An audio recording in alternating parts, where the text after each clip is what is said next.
Habang pababa siya sa hagdan, nakita siya ng pintuan, ngunit sa kasamaang palad, ito ay nakalak.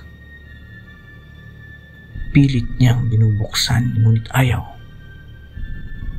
At bigla na lang lumilim ng bahagya ang paligid, na para bang may humarang sa ilaw ng hagdan sa likod niya.